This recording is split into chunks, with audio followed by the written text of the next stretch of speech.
I'd like to take this opportunity to welcome everybody to a part of our webinar series that we have every month. And this time we're going to be on a subject that has been covered once before several years ago, but I decided to take this chance and do it all over again because it really had great acceptance the first time we did it. So I said, just go ahead and present it one more time. Before we actually go into the presentations, I'd like to do some introductions. With us today is Jorge Garcia. George Garcia is on our offices in South Florida. We're approximately like 20 minutes east of Miami and 20 minutes east west of Fort Lauderdale. So we're in the middle of the Everglades, that's for sure. And also with us joining us is James Youmatz. Youmatz, could you tell us where you're at and a little bit about you, please? Yeah, not a problem. Thanks, Edwin. Yep. So my name is James. I'm out of Boston, Massachusetts. So anybody in the Northeast right now is probably also experiencing some really awful weather. But yeah, I've been with Autodesk roughly 4.5 years now. I'm a product support specialist for Fusion. So if you've had a support case, you've probably dealt with me or heard my voice at some point.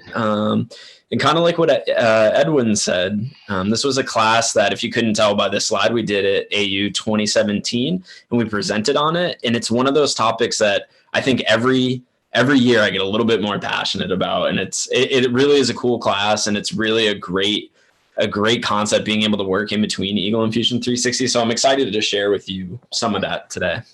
Thank you, James. I greatly appreciate that. Well, I'm just going to go ahead and mute my microphone and let James do talk about the topics that are going to be covered, and as well as what's the whole concept behind our presentation. So I'll let you take over, James. Yep. So before we get into it, and I let Jorge kind of take over where we're going to start in EAGLE, I just want to give a little bit of background to what we're doing. So the concept that we originally had in mind when we created this class for AU is we wanted to create a board with a power supply and kind of show, at that time, EAGLE was kind of just coming into play with Fusion. It had just come out of a development process, and you're able to iterate in between EAGLE, this existing powerful ECAD software, and push it into Fusion, which was kind of revolutionary at its time, where it could do CAD work. So all your design work, it could do things like simulation. And, me, Edwin, and Jorge saw this opportunity in 2017 to kind of demonstrate how connected we could be. And, you'll definitely have some great takeaways from today's presentation. But I really think that the one takeaway that I want you guys to keep in the back of your mind, that it's really hard to demonstrate live, but it's the powerfulness of being connected. So I just want to give one quick anecdote before we kind of get into it. And this is why I said a little bit earlier that every year I grow a little bit more of an appreciation for how great this ability to link in between EAGLE and Fusion is Jorge, Edwin, and myself had a real life project that we were working on, mostly driven by Jorge. And those guys, as he said, they're out of South Florida. I'm in Boston, so we're almost 1,000 miles away at that point, I think. Don't fact check me on that, please. But it's a decent amount away. And, I think everybody in this room is well familiar with the traditional kind of file sharing methods, right? You could use like a Dropbox or some sort of cloud method, or, emailing files. But with this project that they were working on, they were reaching out to me to design an enclosure for a board that they were working on. And so what they did is they started off in EAGLE, and then they created their board, and then they pushed it over to me instantly, which is what we'll get into a little bit in the class. But really where the powerfulness came in was this iterative process. So, any presentation you ever see in between AU or wherever you're going to see a class about EAGLE and Fusion, the part that generally gets glanced over is that iterative process. We're all human. Even though Edwin and Jorge are really great at EAGLE, we all make mistakes. I make a ton of mistakes in Fusion. And it's one of those that we're constantly needing to go back and forth. It's not once just to demonstrate that we can do it, right? We're constantly needing to go back and forth. And just that's the anecdote I wanted to share with you, is that we were getting ready to print the 3D model. And, these guys were pushing me a model from Florida that they had just finished their schematic.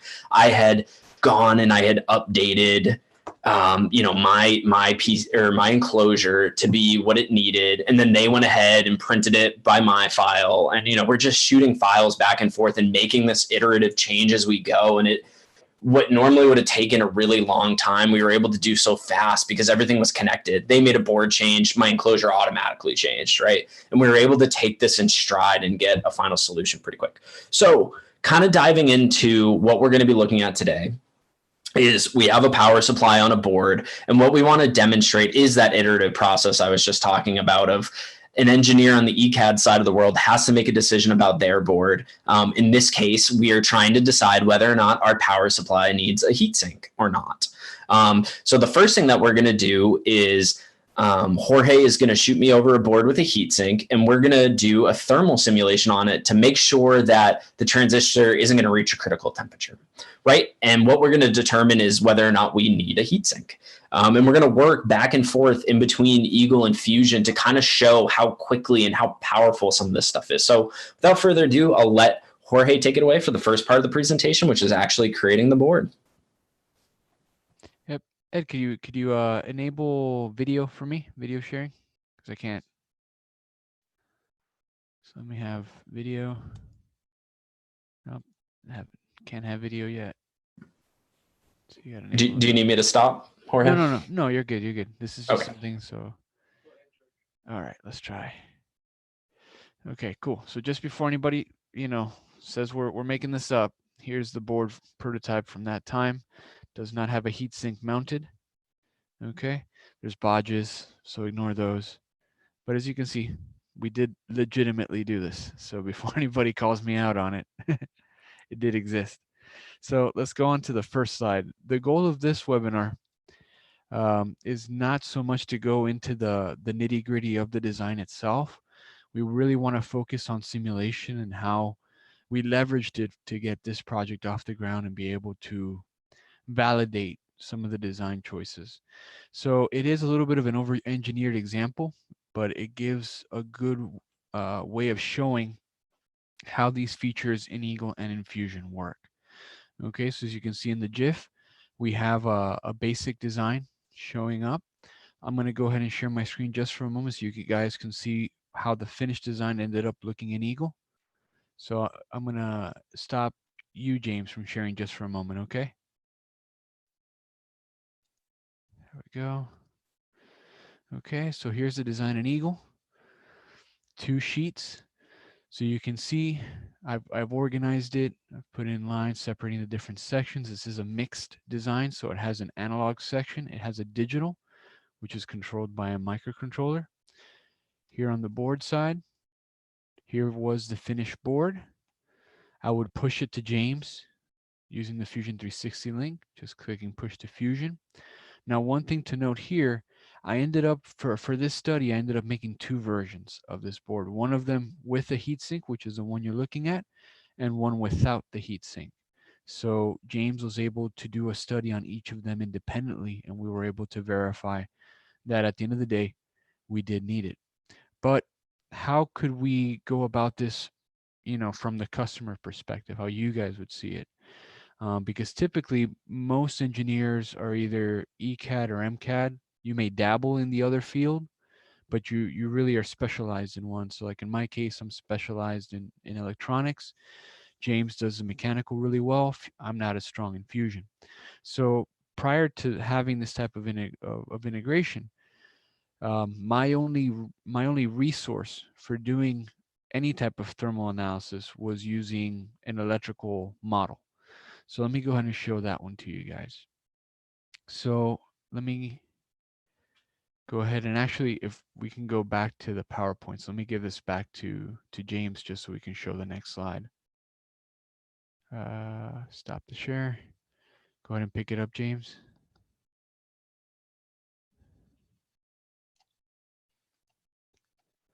So we can just go over what we're going to do. So next slide, James. Okay. So the design was simulated in SPICE to verify its operation. Okay. Now we're going to talk about that as far as the design's functionality, and then I'm going to show the thermal simulation. So next one. And this is basically just a quick overview of the thermal simulation. So let's go ahead and show it, and then we'll talk about pros and cons. So I'm going to share again. Okay, so let's look first at the simulation of functionality. Yeah, I know there's no board associated with this. Now, one thing that's important to keep in mind whenever you do simulation in Eagle is that electronic simulation works best if you do it on a subset of the circuit, especially in this particular application. Had a digital side and an analog side. SPICE, which is the circuit simulator that's used typically in the ECAD world, can't handle microcontroller simulation. So you can't simulate code in SPICE. So that part I had to exclude. But here I just wanted to verify the functionality of my design, that it was at least sound electrically. So I've set up the simulation. I was able to get a model. You want to get models for all your components. Just interrupt you a minute. Can you just raise your volume for your microphone just a little bit? Yeah, I have, so? I have a few users saying that it's a little low. Okay. Also, just want to let everybody know we are going to have a Q&A section at the end. So, hang on to your questions and we'll address them at the end. If not, this would get too long. So we'll take care of your questions at the end. How's this, better? Much better? Everybody good? If not, let me know and I can adjust it again. Okay. So Eagle already has models for the resistors and capacitors, so that part's good. These, the voltage sources and the current measurement is also built in. So what what the user typically has to look for model-wise is, for your active components. So for this transistor and for this op-amp. So the best resource are the manufacturer. They've invested lots of money and time into making sure their simulation models are as accurate as possible, because that in turn makes it more likely that users will use their parts and buy them. So setting up a model in Eagle can be done in the library, which is what we recommend, since that's a one and done situation. Once it's modeled in the library, then every time you use that part, that model comes with it. Okay. But if not, if you just want to do a quick one-off study, you can just right-click and go to the Add Model option here.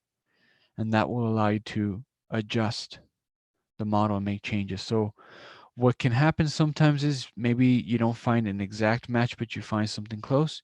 You can just map it accordingly. So in this design, everything's been mapped, everything is set. I'm going to go to my simulation study, which is right here. And what we're doing is we're doing a DC sweep.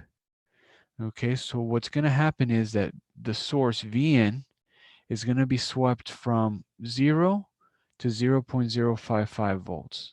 Okay, and the reason for this choice will become obvious in a moment. So I'm going to go ahead and do simulate.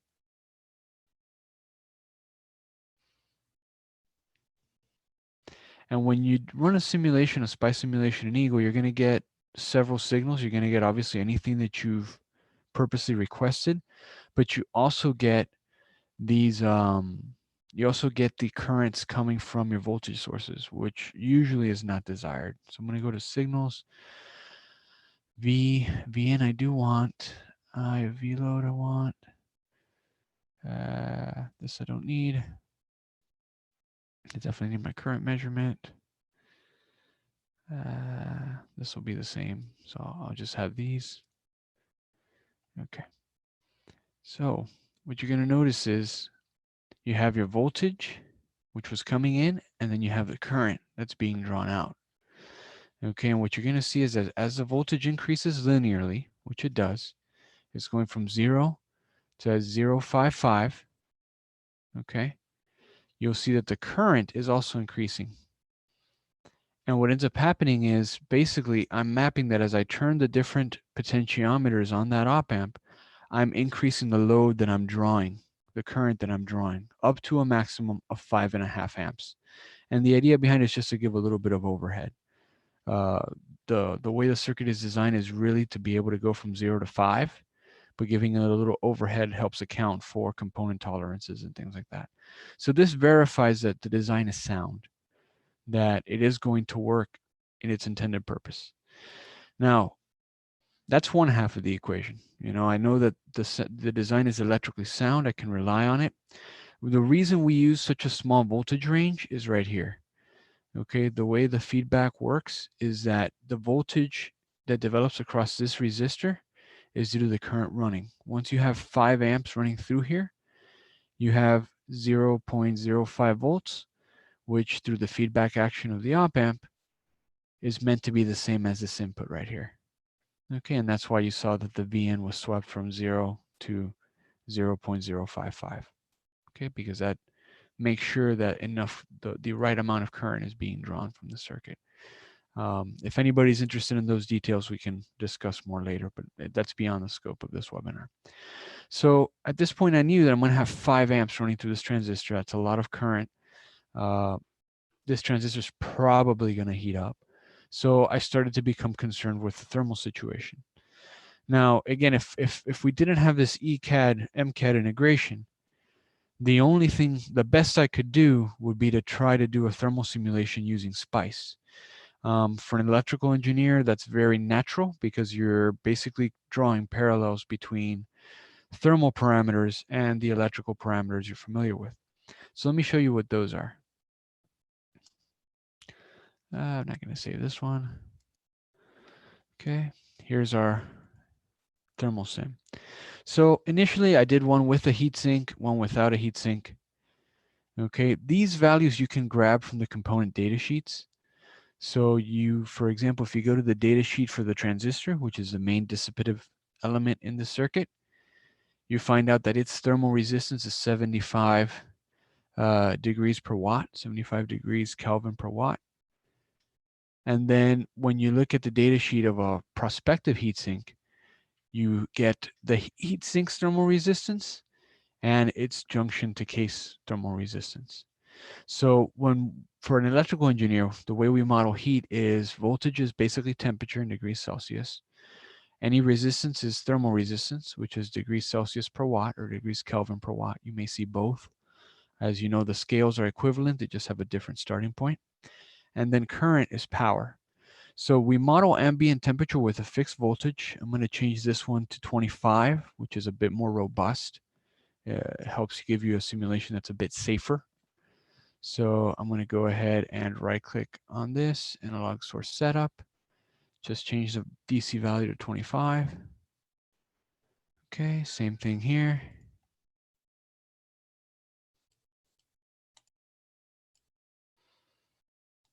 Oops, sorry. Still had my mind in SPICE mode. Analog source 25. That way they're both starting at the same point. Okay. Now we're going to go ahead and run. This is a very simple SPICE simulation. So we go to simulate, operating point. I hit simulate. It'll run in like 2 seconds.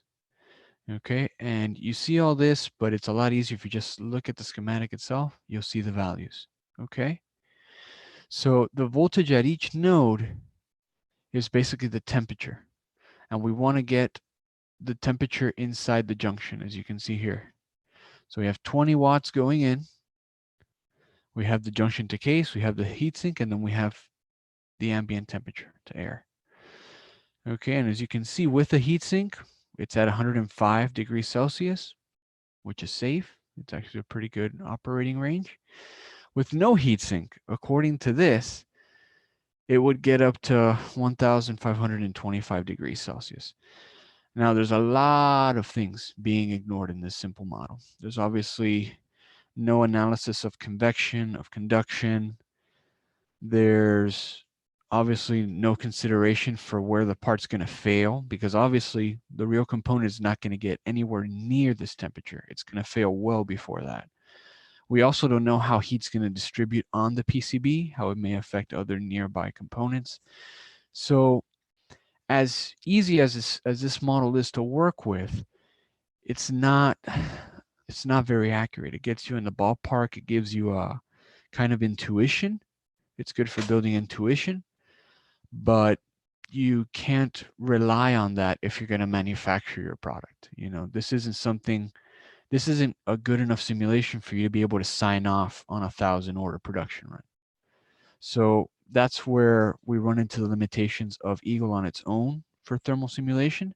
And now I'm going to kick it back to James, and we're going to see how James took both designs and we ran more accurate thermal studies using Fusion 360. So I'm going to kick it back to him. Thanks, Jorge. And yeah, I can't stress enough what he was just talking about is, you know, what he's doing is he's making an initial stab at it. And, you know, one of the things that we were tasked with on the mechanical design side of things was to create not only, you know, the enclosure, which you'll see as soon as I go to Fusion, but we were also creating the, you know, that validation that, okay, you have your numbers, which he's listing here. They're a little bit different, but what he's listing here with the heat sink, and then he had his without, you know, let's do the validation. And some things that Fusion takes into consideration is obviously the shape, the material properties, things like that. So we can get a little bit more accurate with this. So kind of diving into what our next steps would be. And again, this is what I was trying to say earlier. This is the piece that often gets kind of overlooked. And until you do it yourself for the first time, you can't really appreciate how quick and easy this is. So right now, Jorge has made his board. It has no heatsink on it. And he goes, hey, these are the numbers I got in Spice. I think it's going to fail, but hey, can you help me validate this? Right? So what he's doing as he's pushing it from Eagle to Fusion 360. So we briefly saw this, and it does look a little bit different since these screenshots have been taken. But what he's doing is he created his own board shape in Eagle. You can do it in Fusion and push it to Eagle. It is a two-way street. And he created the board and he pushed it over to me in Fusion. So you can see just a brief example in the bottom right. That's not what we're looking at, but you can see like what he's doing is he's just creating it with his library parts and pushing it over to me in Fusion. So kind of getting ready for the thermal simulation. I really want to dive into Fusion, but I want to go over just a few kind of theoretical points first, just to make sure that we're kind of understanding why I need to go through all this work. And then I think we'll all have a better appreciation for why it's so important that we can work together so fast.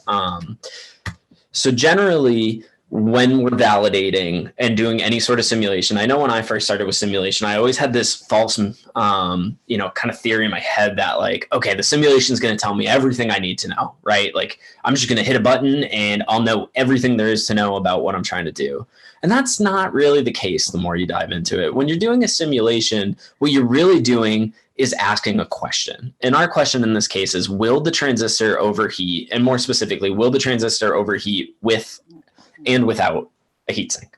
So that's the question we're asking ourselves here. And what we're leaning on is by setting up boundary conditions and making assumptions about our environment in the model, can we get that value of what the transition temperature might be? So diving into it, the first thing you always need to do with any simulation, this is true if you're doing stress, anything, is simplify the geometry. So what you're looking at on the left is the actual board example with the heatsink. And to you guys, like it looks great. To a designer, I'm seeing on the right. And what you're seeing on the right is what's called a mesh. So a mesh is a bunch of elements. And if you zoom in really close and look, you'll see that there's a bunch of little triangles is what that weird looking picture is on the right.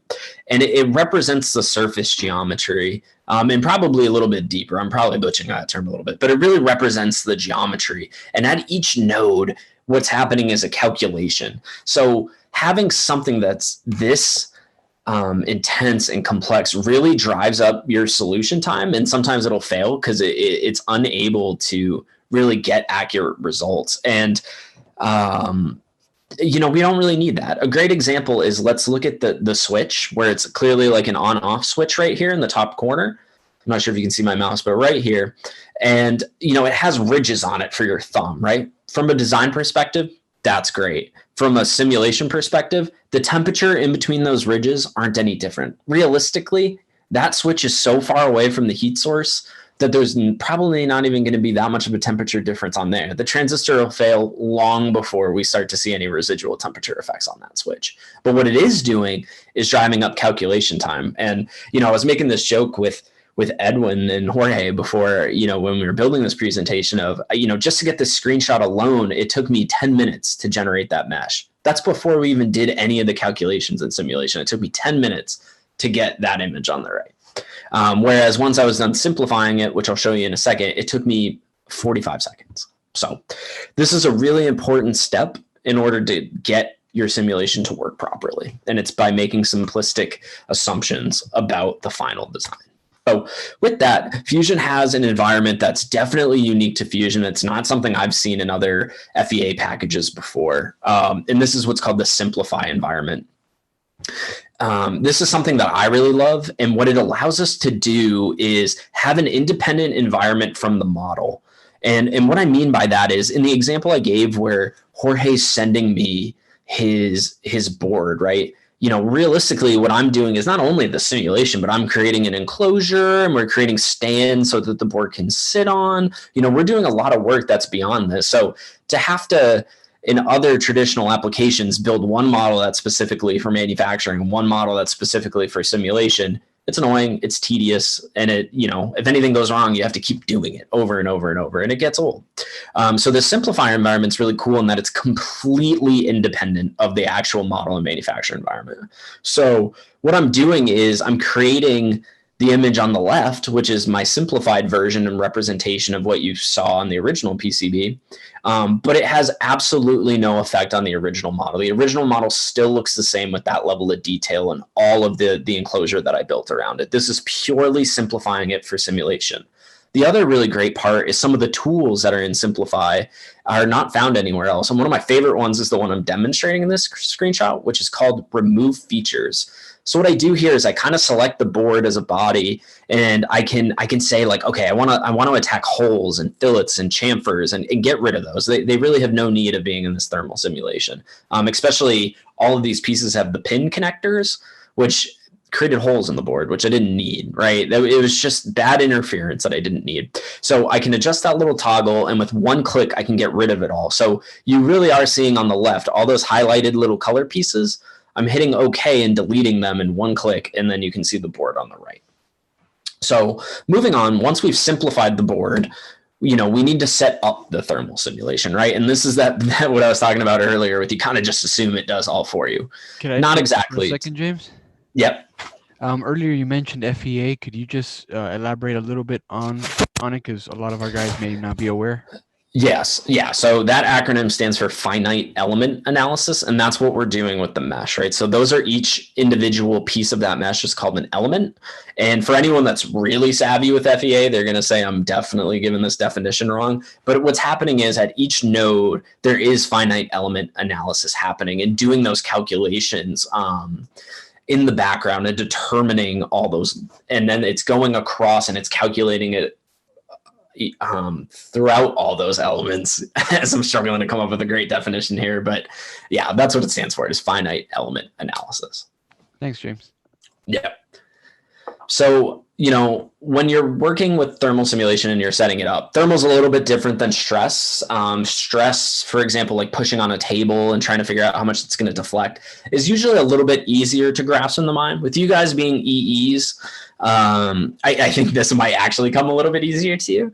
But, the first thing that we have to do, and this is what differs in the SPICE simulation, is we need to create, if you're going to create any custom materials, and assign the materials to the property. So for instance, the PCB board is a certain material and has its own material properties. We need to create and assign that to that. And for example, the transistor will have a different material and material properties, and the heat sink.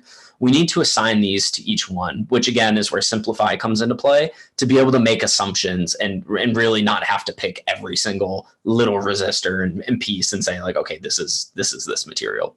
The second thing we need to look at is what loads are acting on the model. And Jorge had mentioned earlier that, we have conduction and convection. And those are really the two big ones here. We can look at radiation. For simplistic sake, I kind of left radiation out of this. So what we're looking at is we have conduction, right? And so a great example of conduction is the transistor sitting directly on the heatsink, right? It's conducting through, and then hot's going to cold, and based on the surface area of the heatsink, it's dissipating that heat. So then we also have convection. That's what's, in our case, for the board example, it's what's exposed to air. So how much of that heat is dissipating through the air over time. And with that, we need to convection. There's a lot of factors that come into play. So a general rule of thumb is 5 to 25 watts per meter squared Kelvin is a reasonable convection coefficient to use with air. Some factors are like humidity, for example, can really influence that. But generally, you're in the safe range if you're using, a value in between that. And as always, you can use spec sheet data. And then the final bullet point I always like to hit on is make good assumptions. You're never going to be able to get the exact condition on an exact day, right? Maybe it's really rainy one day, maybe it's really dry one day, but you need to be able to make an assumption about your model that allows you to simplistically take a look at this while still being pretty accurate. So Fusion does have a built-in little pre-checker, and I like to bring this one up because anyone that has any traditional simulation experience kind of doesn't see this. And there's nothing worse than you wait, these simulations can take hours, right? Depending on how complex it is. There's nothing worse than waiting that full amount of time. And then you kind of come back to it and you're like, oh, I forgot to add something. Like I wasn't paying attention and I missed a normal piece of the puzzle there. So we have a little pre-checker and it just gives you a green check mark, or it gives you a yellow exclamation point, or it gives you a big X saying, you're not ready to go. So once you get the green light, you are good. So then the final step, which I'm not going to spend a lot of time here with because we will go into it in Fusion, is just your results. So when you get your results, you just need to interpret it. And really the biggest takeaway with the results is look at what you're seeing and ask yourself, does this make sense? Right? Because you can get results, let's say, for instance, on this image, I think they're knobs. I'm actually drawing a blank here, Jorge, on what these components were. They're knobs. You're good. Yeah. They're potentiometers. They're knobs. But like if that started showing like a really hot source, especially being this far away from the transistor, I'd question it, right? Like, okay, wait, that doesn't make a lot of sense. Why is it hot? And at least in this model, it's color coded. So red doesn't necessarily mean I'm screaming hot. It's just relative. Blue is your colder part on the model, whereas red your warmer. So now I really want to jump into Fusion. I wanted to make sure we left a lot of time for Fusion here because what I'm going to show you is a lot easier to explain with it. So you can see Fusion okay, guys? Yeah, it looks good. Looks good. It does. So I purposely wanted to go directly into the design window to show you why that Simplify environment having its own entity is really cool and really important. So you can see here was what we were actually going to manufacture, right? So we have the battery port that's screwed in. We have this graded sheet metal component that we stamped out, and we had the cutouts for the screens. And you can see like, here's all our work down here on the bottom of everything it did. And it would be really tragic for me to have to redo this every time I wanted to validate Jorge's results. So it's really great to be able to just go in here and jump into the simulation environment and just be ready to go. So what you can see here is kind of PCB. This is what it would look like if it was directly pulled from what Jorge was working on, for the most part. And what we then need to do is, especially in Fusion, you always work left to right in the ribbons. So the first thing we would need to do, and I've already done it, is you go here and you set up a simulation study, and I would choose thermal simulation, which is right here. And there's a bunch of other different types, but for our purposes today, we're doing thermal. So go ahead and hit cancel there because I've already set it up right here. We can see it. And then, so the second thing I need to do is hop into Simplify. And so I'm going to hop into this menu. Now you can see I have this independent timeline, right? All these features that I'm building is only going to happen in this workspace. It's not going to affect anything. So I just want to demonstrate really a few key concepts here and some really awesome tools that come into play. So the first one that I always like to demonstrate is one called replace with primitives, and it's really important. What this is doing is it's taking an existing body and it's replacing that shape with a simplistic primitive shape, like a cylinder or a rectangular prism. And the other thing is it's a really smart tool. And what I mean by that is it's able to detect what I call instances. You guys might call it something else in the ECAD world, but let's say you have 5 of the same type of resistor, right? It's the exact same resistor. It's just on 5 different places on the board, right? So we can kind of see like this would be a great example. So just zooming in here a little bit, you can see I clicked it, and what it's doing is creating just a box shape with these dimensions, and it kind of just snaps automatically to it. And I'm going to go ahead and hit OK. And what you're going to notice is they all updated. So I'm going to go ahead, and with Fusion, you have something called a marking menu, which you can bring up if you right click, and I'm going to hit replace with primitives. And you can just right click it up really fast. I don't want to select the whole board, but right clicking up really fast gets you to the same command you were just doing. And now I'll do this one. Boom, done. And I'll just keep going. So right clicking up, and then we'll choose this, and we'll just keep going. And right clicking up, and we'll just keep clicking them and clicking them and clicking them. So as you can see, it's pretty simplistic. I'll do one last example just to show you that it can do a different shape than a box. And we can do cylinder. And that's going the wrong way. So we want this in the Z-axis, and we can toggle the size a little bit here. So you can see we can make it a little bit more. Again, it doesn't need to be perfect, especially with this being so far away from our heat source, which is over here. But boom, we can make them, and it updated both. So within maybe the 3 minutes I showed that tool, we've already gotten a good chunk of this board done. So then the next one I really like to tackle is, it's called remove features. And this is the one I was showing you with the slider board. So what I'm going to do here is make this dialog a little smaller. I don't know why it's so big. And I'm going to select the board as my body. And what you're going to see is it's automatically selecting all the holes, all the fillets, all these really small features. And as I drag the size up, you're going to notice that the selection starts changing of what I'm selecting. And you're going to notice more and less pieces here. So that looks good to me. It's not getting rid of anything important. If it was going to, I can manually select it here. Let me make this dialog a little bit bigger now. I can manually select, okay, actually don't get rid of this one, keep it. But then when I'm ready and I say, okay, yep, that looks good, we can get rid of the holes. And done. And so it wants to do it again. And, oh, no, I don't want to get rid of the entire board. That's too much. But I do want to get rid of those 4 corners. So let's make it a little bit smaller. What you can see is now that because my feature size slider is smaller, I'm getting rid of those holes. So we'll go ahead and we'll hit get rid of. And so now I think I'm good. I got rid of a lot of the holes, and boom, we're done. And then, so just the final tool that I really want to show off and simplify is remove faces. So a great example is from a design perspective, I'm looking at these screw holes going, oh man, this is going to be a pain. I might have to create a sketch on the top and kind of fill the hole in, and maybe I can kind of try to delete some of these surfaces. I don't know. Maybe if I just kind of click one of these and I hit delete. No, yeah, it failed down here.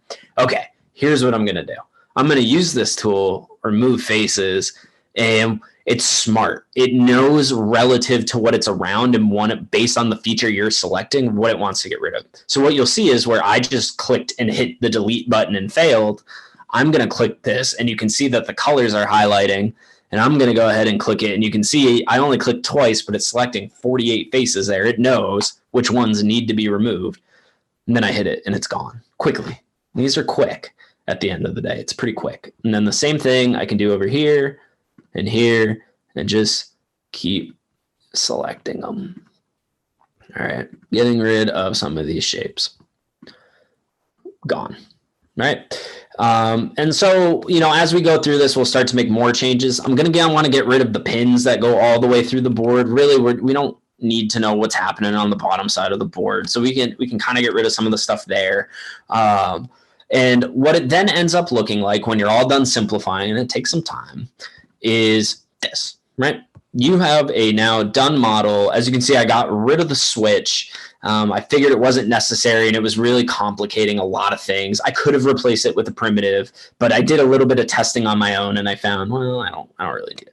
So for this, I have gotten rid of it. The board's pretty simplistic. And then the other step, which I actually skipped and I want to go back, is the final tool that you really want to use is what's called combine. And what you're doing is you're combining a lot of different components together. So when I expand the board, what you'll see is this giant drop down of different part numbers, and they're all independent. So going back to what I was saying earlier with defining loads and your materials, I'd have to individually go to every single one of these and do it. And it's tedious and it's painstaking. And for the most part, they can be, for our purposes, assigned as one, right? Or grouped, however, using this combine tool, right? I'm just going to combine it with the underlying board, and I'm going to say join. And what you'll notice is now they're grouped together when I click them. So I've gone ahead and done that too. And I've made 2 separate ones for the board and the transistor, because the transistor will be its own separate entity. So we're going to move left to right. And in the study materials, we're going to start off with, we have the board, which is acetyl resin white, which is going to be the same as model. I actually am going to use acetyl resin white. You can with Fusion. I'm not going to get into this. You can create your own materials. And how you do that is I would choose something with similar material properties to what you would see here. And I duplicate the material, making it my own custom material. And then you can edit these values. But just for today's demonstration, I'm just going to use this resin just because it's the library value. And then for the transistor, I believe we used aluminum 6061, which is this material right here. And you can see here's its material properties, and I hit OK. So here I have my two materials, and I can edit them anytime by clicking that pencil. Moving on, now I need to define my loads. These are what we were talking about earlier. So the first load that I want to do is internal heat. And I want to do it on my transistor, and I want it to be a constant 20 watts. We're grabbing 20 watts based on the spec sheet, I believe. And Jorge, you can correct me if I'm wrong, but I believe this was like the max wattage that they said you could use on it. So I figured let's prepare for doomsday, right? Yeah, that was the chosen design parameter. The supposed to support 20 watts. Yep. So that's all I need to select with that. So I go ahead and click OK, and my first load has been applied. So thinking about this from the next perspective, okay, we have two more things that I need to take in consideration. This transistor and the convection to the air, and the board and the convection to the air. So I go in and I choose thermal load. I go down here and I select convection. And this has a nice little select all faces tool, so I don't have to manually go in and click everything. And I do this. And I'm trying to remember the values. I think I used 12. It takes a little bit of research to kind of understand why you want to use these values. But again, anything in between 5 and 25 was valid. And then ambient temperature, Jorge used 25 Celsius. I'm going to use 25 Celsius. Okay. And then just like last time, we can right click up, repeat thermal load. And then for this, it's convection, select all faces. It is the transistor, and it is 12 and 25, and it's thinking. Perfect. So now we have all of our loads and our simplifications set up. We are just about ready to hit solve. The only last thing that we need to do is just run automatic contacts. This should run for you when you solve. I just wanted to bring it up. Contacts are where different bodies join, and it's really for detection purposes to know where one thing starts and another ends. The best example I can give is if we're talking about stress and deflection is picture the table you might be sitting at right now. If you push dead square in the middle of your table, it's going to deflect in the middle. But that's dependent on how it's connected to the legs. So realistically, if you have two legs on the left and right side of your table and they're bolted on or they're made from the same piece of material, you're going to have a pretty strong setup, and it's probably going to deflect all the middle because that's where the stress concentration is. But what if it's just a piece of plywood sitting on two legs and you push up? Well, then those sides are going to lift up, right? So that's kind of the contact that we're talking about here when we're defining it. You can do manual, but the automatic works pretty good for our purpose. So moving on, we use the pre-checker. I didn't miss anything. I'm, fact checking myself, stupid proofing, right? We're good. So I go ahead and hit solve, and you have two options with Fusion 360. You can solve it on the cloud, which just sends the job to the cloud so that you don't have to tie up your computer resources, or if you want, you can run it locally on your own machine. So to save you a little bit of time, let me show you our results. So once you run it, you have results, and you go in and whoa, what's my max temp here? 380 degrees Celsius. This is going to fail. We need a heat sink. And I just want to make sure that I'm right. So I'm looking at the board and I'm looking at the temperature values, just trying to understand, is this accurate with what we're seeing? And right here, I can adjust the threshold of the values I'm looking at. And what you can see is that the coldest parts are the furthest away from the board, and then the warmest parts are right underneath the transistor, moving into the transistor. So with some sort of confidence, we can say that these numbers are probably pretty accurate, and it does validate what Jorge said. We're going to fail. We need a heatsink. So in comes the next part, and it's hard to demonstrate this, so I'm going to talk you through it. But right now, what I would say is I'd be texting Jorge, and I'd be like, hey, Jorge, we need a heatsink. You're right.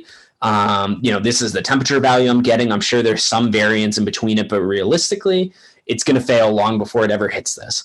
So what Jorge does in EAGLE is he adds the heatsink to that schematic that he showed you earlier.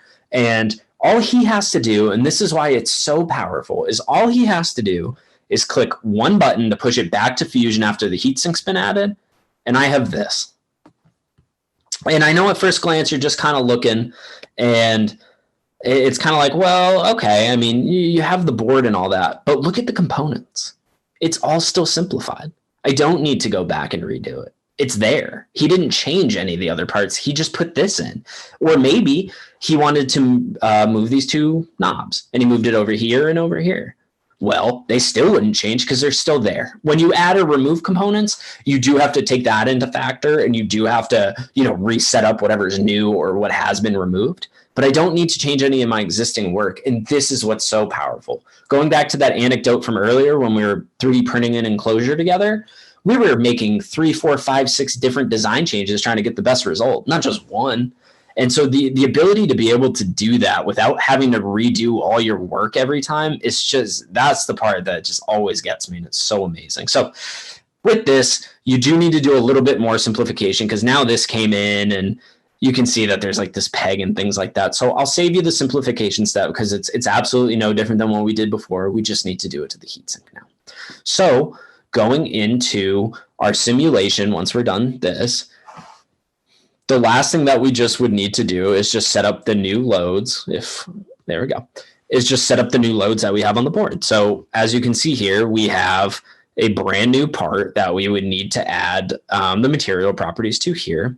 We would need to add one more load and kind of edit our transistor convection, because now if you're thinking about it, and my Mac's really trying to think about it, this backside of the transistor is no longer actually in convection. It's in direct conduction with the heatsink. So we would have to edit the convection value here and just our selection, just to make sure that we don't have the back face of the transistor.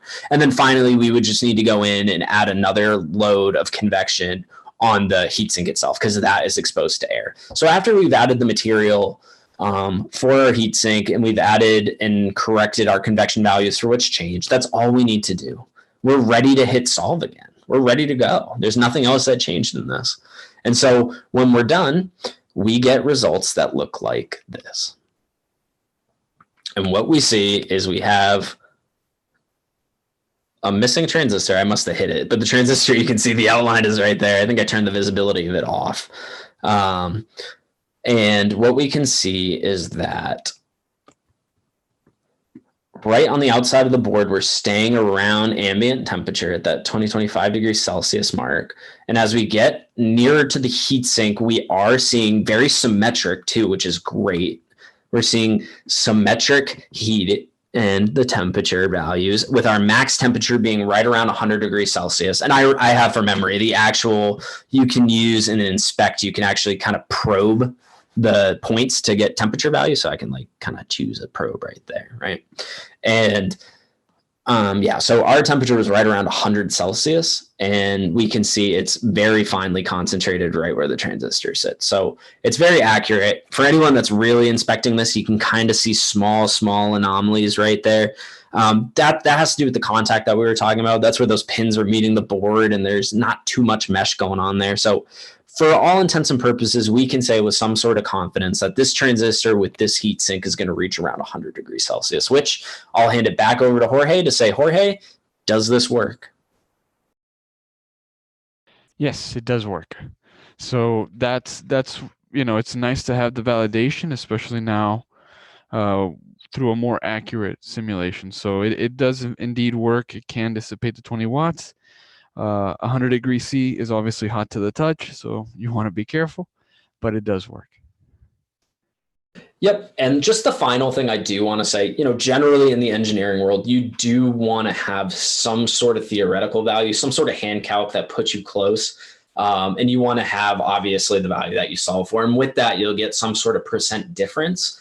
And I didn't demonstrate this for this webinar, but I remember when we did it for AU, I wanted to say we were under 10% differentiation between our theoretical value and what we solve for. So that was really great. Or I'm sorry, our experimental value, like what we tested on the board and what we got in the simulation. So we were within like 5 to 10% of that value, which I remembered being pretty amazed for kind of just using at the time what had just come out. So, yep. So that's pretty much it from my side. I don't know if Edwin or Jorge, you guys had anything else you wanted to add. I do want to be conscious of time for questions.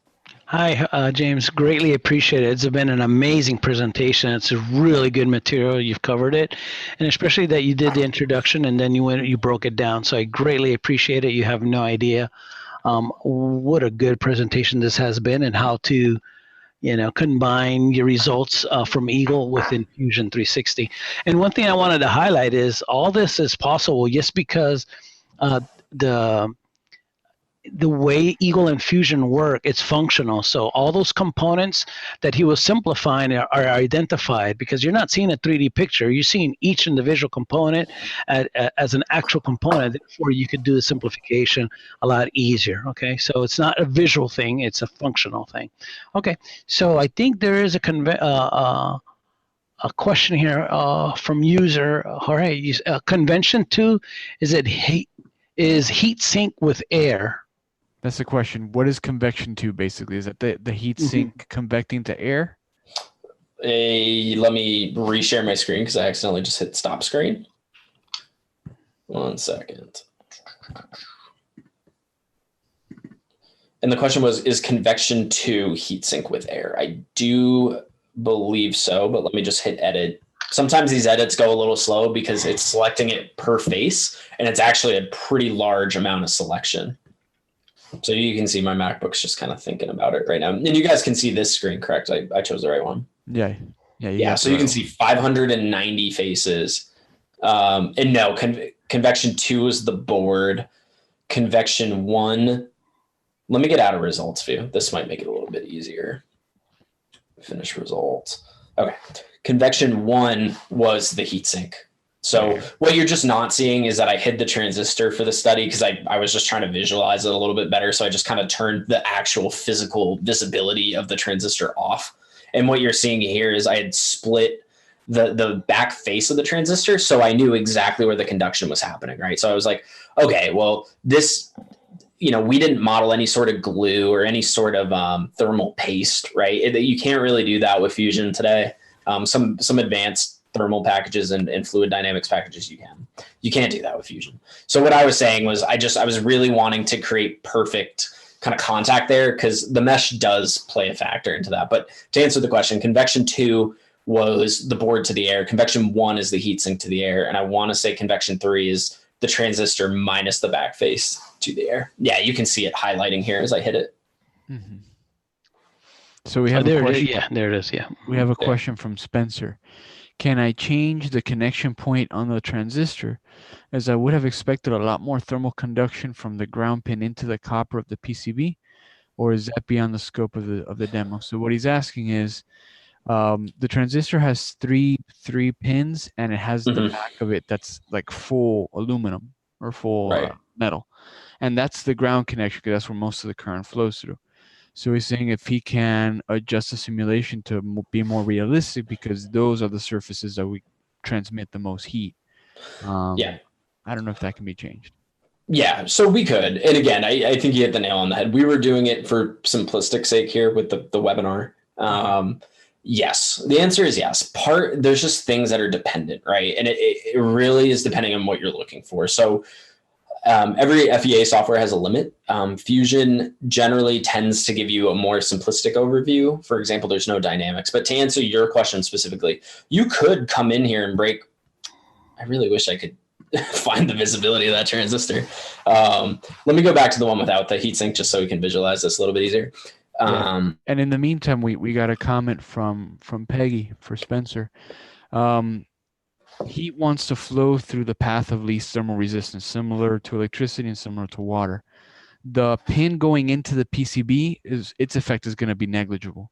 So the simulation is still very accurate because you're seeing it go to the heat sink, because that's the path of least resistance. So if you were to do it, you probably wouldn't get much of a gain in accuracy because it's an effect that's negligible, because the PCB has a much higher thermal resistance than the heatsink itself would.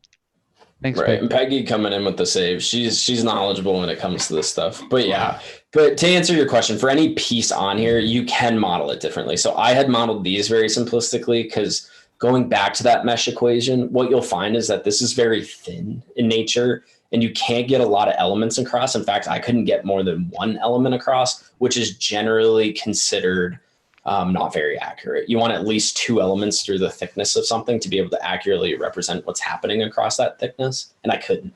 So to answer your question very direct and honestly as to why I didn't really do much with the pins, A, partially to what Peggy said mostly with what Peggy said with that it's negligible, and B, that I just physically could not get much more accuracy on that. So perfect. Is there anything else popping in? That part is good. Somebody asked about Convection 3, if you could talk more about it. Yeah, I gotta go back.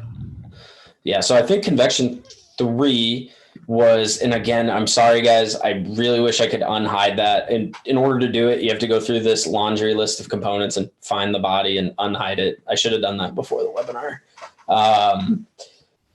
Convection 3, the big difference is I needed to change what was happening without the heatsink. So the only difference with the Convection 3 here and the Convection you were seeing without the heatsink is that the back face, right, the face that directly now touches the heatsink, is no longer exposed to convection.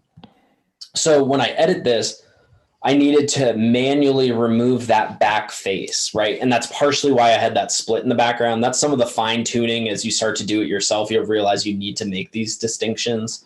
But I had to manually say, okay, that's actually not exposed to air. That has a direct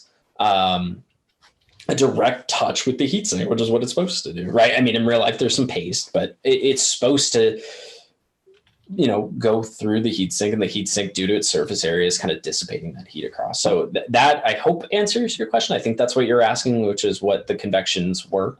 So, yeah. That's exactly what it was. Absolutely.